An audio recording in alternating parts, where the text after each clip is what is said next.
Good morning. Today's topic respiration in humans.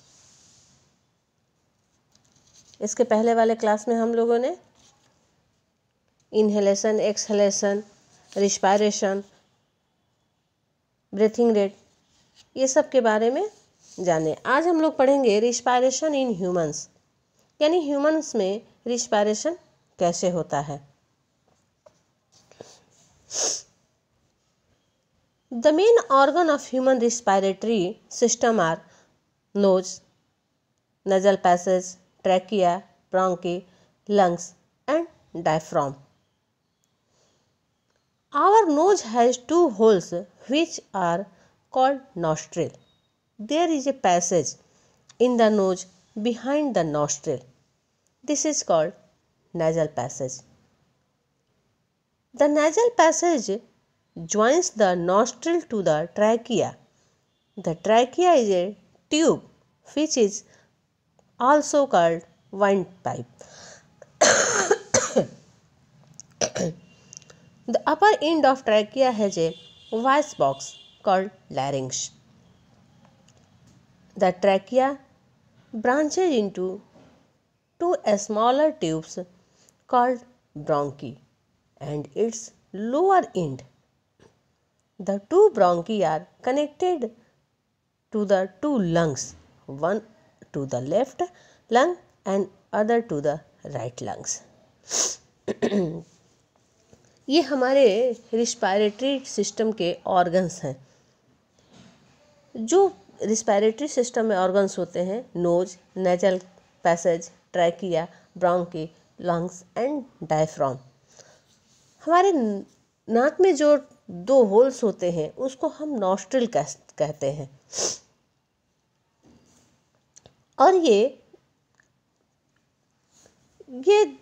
Trachea से जुड़ा रहता है, जो कि ट्रैकिया को हम विंड पाइप भी कहते हैं।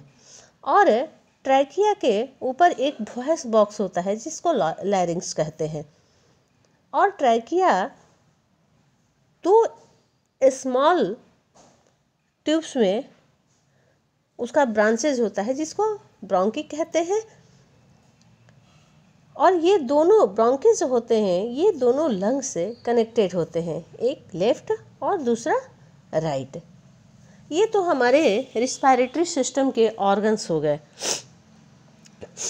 जैसा कि हमने डायग्राम में भी बताया है। अब हम रिस्पायरेशन का प्रोसेस कैसे करते हैं। When we breathe in and out, our chest goes up and down.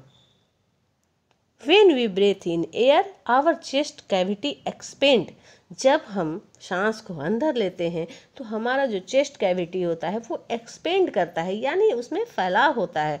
The expansion movement of the chest cavity help in sucking in air. और वो जब एक्सपेंड करता है उसकी वजह से वो एयर को शक करता है। और जब हम ब्रेथ को एयर को जब बाहर करते हैं, ब्रेथ आउट करते हैं, तो हमारा जो चेस्ट कैविटी होता है वो कॉन्ट्रैक्ट्स होता है, यानी उसमें सिकुड़न आता है। This contraction movement of the chest cavity help in squeezing और carbon dioxide from the walls of the lungs and expelling it from the body. और जब उसमें सिकुड़न होता है तो जो हमारा एक्सपेल एयर होता है, जो कार्बन डाइऑक्साइड होता है, वो हमारे बॉडी से बाहर निकलता है। जैसा कि हमने डायग्राम में बताया है, ये ह्यूमन रिस्पायरेटरी सिस्टम का डायग्राम है। और इसमें आप देखिएगा कि इसको लेबल किया हुआ है। तो नोज है, नॉस्ट्रिल है, नेजल पैसेज है, larynx, trachea, bronchus, lungs, left lungs और राइट लंग्स, रिब केज, ये सब डायफ्राम, ये सब जो होते हैं ये हमारे रिस्पायरेटरी सिस्टम के ऑर्गन होते हैं।